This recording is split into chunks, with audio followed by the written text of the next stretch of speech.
Hello ji, अस्सलाम वालेकुम। Welcome back to Hasan क्योस। तो यार बहुत से लोग बोले थे कि अभी तक जो है मैंने वीडियो नहीं बनाई पाकिस्तान और इंग्लैंड के मैच के ऊपर। सीरियसली मैं बताऊँ, मेरा तो बिल्कुल भी दिल नहीं चाह रहा था कि मैं पाकिस्तान के एक भी दिन की कोई भी वीडियो बनाऊँ, क्योंकि मैं तो साफ बात बताऊँ तो मेरे दिल से उतर गई अब ये टीम।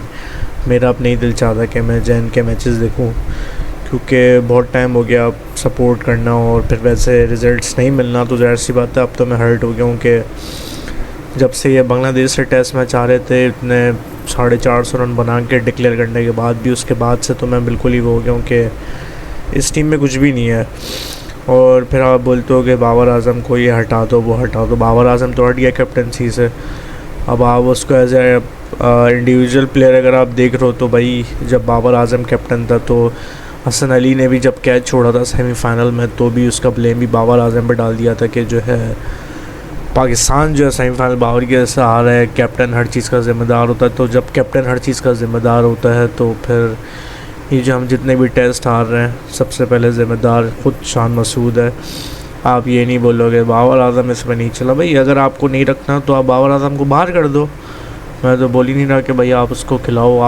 आपको नहीं समझ में आ रही उसकी बैटिंग तो आप उसको बाहर कर दो। तो बस यही बात है कि जब पाकिस्तान ने जब 556 रन स्कोर किए थे इंग्लैंड के ख़िलाफ़, और मुझे पता था कि जिस तरह की बैटिंग हो रही है और जिस तरह की पिच लग रही है तो इंग्लैंड जो है 650 कुछ ना कुछ बना देगा। लेकिन मुझे ये नहीं पता था कि 823 रन्स इंग्लैंड जो है स्कोर करेगा इस पिच पे। और जिस पिच पे जो है वो बिल्कुल ही ऐसी लग रहा था कि वो EA स्पोर्ट्स 2007 वाला क्रिकेट मैच आ रहा था, वो वाला सीन लग रहा था मुझे कि वो शिफ्ट कंट्रोल और एज दबा के हम छक्का जो मारते थे आगे बढ़ के, वो वाला सीन लग रहा था। जिस तरह से हैरी ब्रूक और जो है वो जो रूट खेल रहा था, बिल्कुल ही ऐसे खेल रहा था, लग रहा था कि कोई टेप बॉल के जो है वो बॉलर्स आ रहे हैं सामने, कोई 9-10 क्लास के लड़के, और सामने जो है वो एक्सपीरियंस प्रोफेशनल प्लेयर्स खड़े हैं। वो तो खैर थे ही, लेकिन हमारे बॉलर्स उनके सामने बिल्कुल ही टट्टी लग रहा था, साफ बात बताऊँ।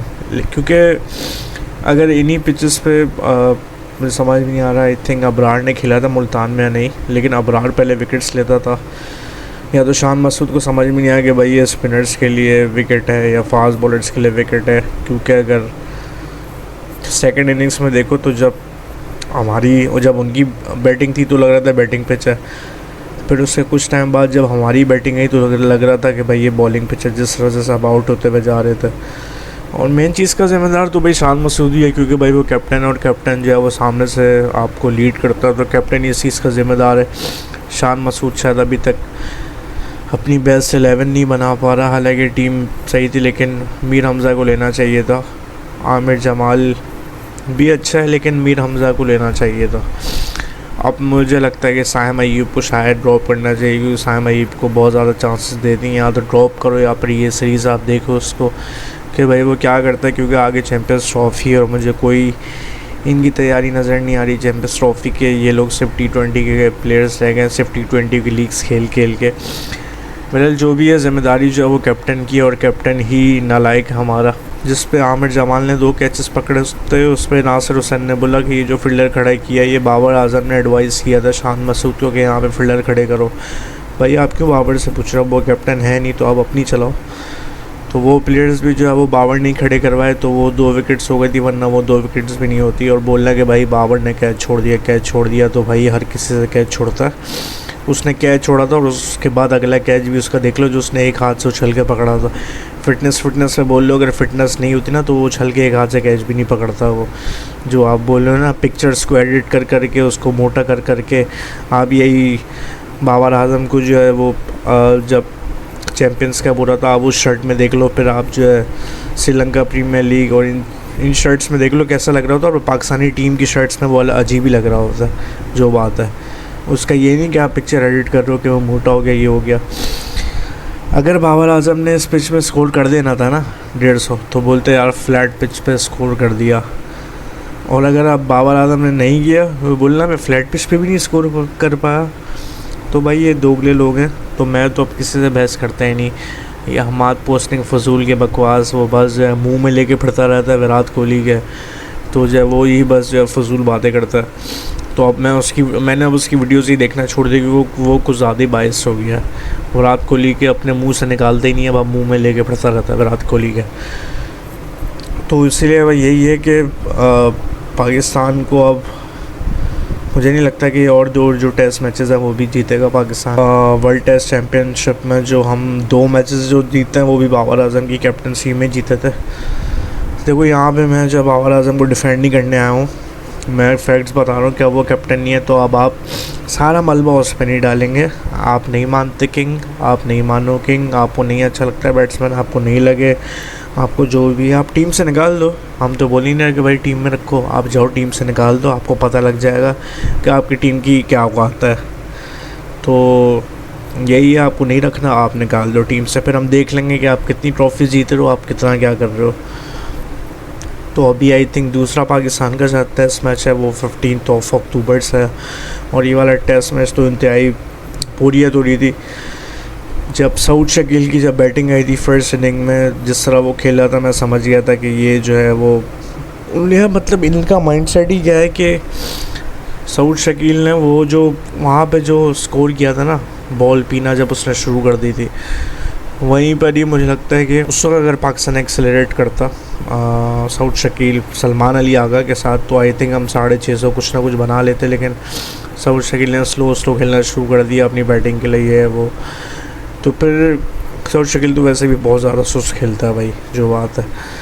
अब शान मसूद साहब ने अगर 150 बना दिए थे, तो भाई सेकंड इनिंग में आपको खेलना चाहिए था। आप आए, आप 11 रन पे अपने विकेट दे के चले गए। अगर आप वहाँ पे अपने विकेट्स रोक के रखते तो शायद सेकंड इनिंग्स में हम हारते, लेकिन कुछ ना कुछ टारगेट देख के हारते, क्योंकि ये इनिंग डिफीट जो है ना, ये बहुत ही बुरी इनिंग डिफीट है। आई थिंक इंग्लैंड ने हमें पता नहीं कितने 18 साल बाद इनिंग डिफीट, और 823 रन्स हाईएस्ट रन्स है। तो इन सब चीज़ों का क्रेडिट जो है वो शान टट्टी मसूद को जाता है, जिसकी वजह से ये है क्योंकि वो बस आके बातें करता रहता है इंग्लिश, और ये वो बातें करता है। तो बहरहाल पाकिस्तानी टीम का कोई फ्यूचर नहीं है, बस ये जो टुच्चे मुच्चे यूट्यूबर्स बैठे हुए हैं ना। और हाँ, आपके अब्बू वो फुरकान भट्टी ने भी तो शान मसूद के बारे में बोल दिया, अगर नहीं समझ में आया तो उसकी वीडियो देख लो। सबसे पहले कैप्टन शान मसूद, आपकी बहुत बड़ी जिम्मेदारी थी कि आप दूसरी इनिंग्स में फ्रंट से लीड करते। एज ए कैप्टन सबसे ज्यादा कसूरवार आप हैं, आपको खड़े होना चाहिए था। आपको सारी बैकिंग मिल रही है इस टाइम, आपसे एक्सपेक्टेशंस थी कि आप पाकिस्तान को इस अंधेरे से निकालेंगे, लेकिन अभी तक आप नाकाम हुए हैं। उसने जिस तरह से बोला कि इस चीज़ का सारा जिम्मेदार शान मसूद है, तो अब शायद आपको मिर्चे लगे। अब हर चीज़ का ब्लेम जो है ना बाबर आजम पे नहीं डालो, जाके दूसरे प्लेयर्स को भी देखो। आपको नहीं आता समझ में, आप निकाल दो। हम तो बोल ही नहीं भाई कि आप टीम में रखो, मैं तो बोलो निकाल दो, वो रेस्ट लेगा, खुद ही वापस आ जाएगा। क्योंकि अगर बाबर आजम 37 मैचेस में भी अगर 0 पे आउट हो ना, तो उसकी एवरेज जो है ना 20 साल हिस्ट्री में पाकिस्तान ने किसी की भी इतनी अच्छी नहीं है। मैं तो बोला निकाल दो उसको, रेस्ट पे बिठा दो। फिलहाल देखते हैं क्या होता है। मेरा बिल्कुल दिल नहीं चाह रहा था वीडियो बनाने का पाकिस्तान के ऊपर, अगर होता तो मैं हर दिन की बनाता, लेकिन बस दिल नहीं चाह रहा था इन लोगों को देख के। तो खैर मिलते हैं नेक्स्ट वीडियो में। मेक श्योर टू सब्सक्राइब आसान के और अल्लाह हाफ़िज़।